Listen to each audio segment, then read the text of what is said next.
सत्संग से सोधी आवे, नहीं जीव 84 में जावे। सत्संग से सोधी आवे, नहीं जीव 84 में जावे। अब मेटो द्वेष और राग, हो राग या उम्र बतेरी जाली। अब मेटो द्वेष और राग, हो राग या उम्र बतेरी जाली। तो क्या बताते हैं, केले की कोपीड है और फूल पान फल खाही। नर का मुख नहीं देखते, वो बस्ती निकट ना जाही। वो जंगल के रोज हैं जो मनुष्यों बिद के जाही। निस्दिन फिरो उजाड़ में नो परमात्मा पावे नाही।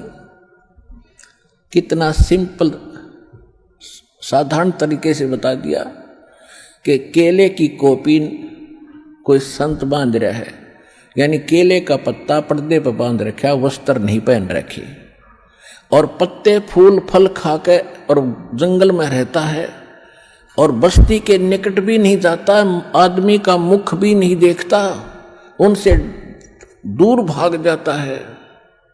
जैसे कहते हैं केले की कोपीन है जो फूल पत्ते फल खाही और नर का मुख नहीं देखते। उस संत के बारे में वो यही बता रहा था कि वो आदमी के दर्शन नहीं करता, ना दर्शन देता। नर का मुख नहीं देखते, जो बस्ती निकट ना जाही, वो तो जंगल के रोज हैं। ये नील गाय है, वह धके खान दिया अंडे सारे दिन नील गाय उन्हें मिल गया भगवान। अर्चे निस्दिन फरो उजाड़ में नो परमात्मा पावे नाही। फिर क्या बताया कि डेरे डंडे खुश रहो, ये खुश रे लहन मोक्ष। और ध्रुव पर लाद जब पार हो गए थे फिर गृहस्थी में के दोष। कितना साधारण तरीके से हमारा जो अज्ञान अंधेरा साफ किया भगवान ने, कि आप जी ध्रुव जी को प्रहलाद जी के तक खूब गुण गाते हो कि मुक्ति प्राप्त कर गए। ये क्या थी, ध्रुव 5 वर्ष की उम्र में घर छोड़ गया था और इसने परमात्मा मिल गए जो इन्होंने, क्योंकि ये पिछले ही, अब ध्रुव को तो मिल गए और लाखों वर्ष बैठ गए उन्हें ना मिले। कहने का भाव ये है कि पिछले जन्म जन्मांतर से कोई साधना करता हुआ आ रहा था और उस साधना के कारण कौन मिला, इसको विष्णु आ गया। और विष्णु से इसने क्या मांगा, मुझे अटल राज दे दो, तो इसने राज दे दिया क्योंकि इसका वर्क डन मिल गया। मोक्ष नहीं हुआ, भगवान से दौरे बैठा रहा, जब तक सतलोक नहीं जाएंगे इतने उस भगवान के मिलने का लाभ क्या हुआ। 120 वर्ष परमात्मा यहाँ रहे, काशी में ना जाने कितना ने देखे, और भगवान शंकर और पार्वती इकट्ठे रहा करते, जब तक नाम नहीं ले लिया पार्वती ने उसकी उतनी भी राहत ना मिली जो उस मंत्र से मिलनी थी जो शंकर जी देते। तो भगवान के मिलने मात्र से मोक्ष नहीं है। तो कहने का भाव यह है कि ध्रुव ने फिर राज्य किया, विवाह किया, और उसके जो मौसी का लड़का था उत्तम वो मारा गया था, उसकी पत्नी भी फिर उसी के साथ रही। उसके बाद प्रहलाद ने ब्याह किया, संतान हुई। बलि राजा जिसने 100 यज्ञ किए थे 100 मन की, जिससे वो इंद्र की गद्दी प्राप्त करना चाहते थे, जिस कारण से भगवान 52 रूप बना कर आए थे, वो बलि जो है प्रहलाद का पोता था और बैलोचन उसका पुत्र था प्रहलाद का।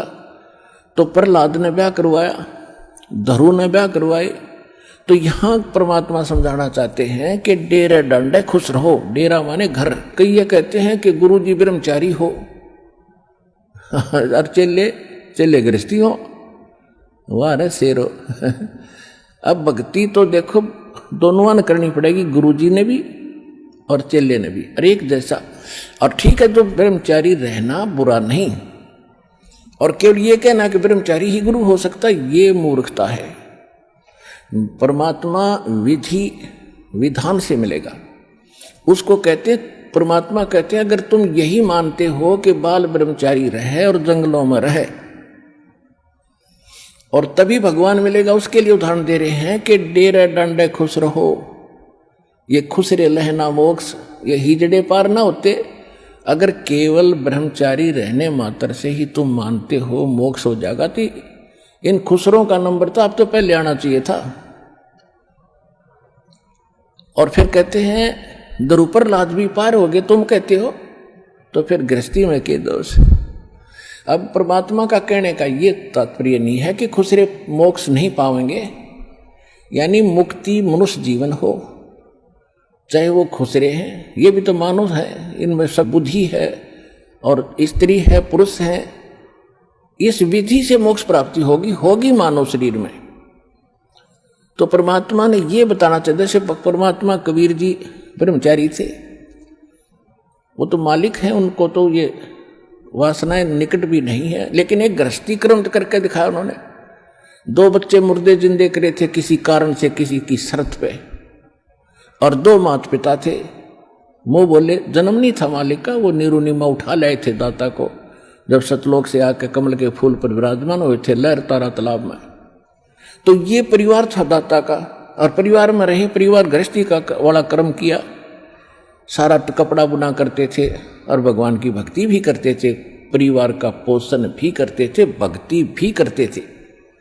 करते थे का मतलब हमें दिखाते थे कि भक्ति करनी पड़ेगी, और इतना भी गुजर मालिक दे दे तो भी पर्याप्त है।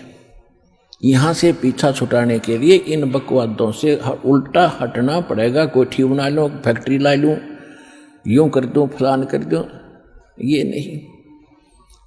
परमात्मा ने जो भक्ति करनी है तो भगत की तरह रहना पड़ेगा, बुराइयों से भी बचना होगा, और एक बहुत ही साधु भाव में रहना पड़ेगा, किसी की आत्मा नहीं दुखावे।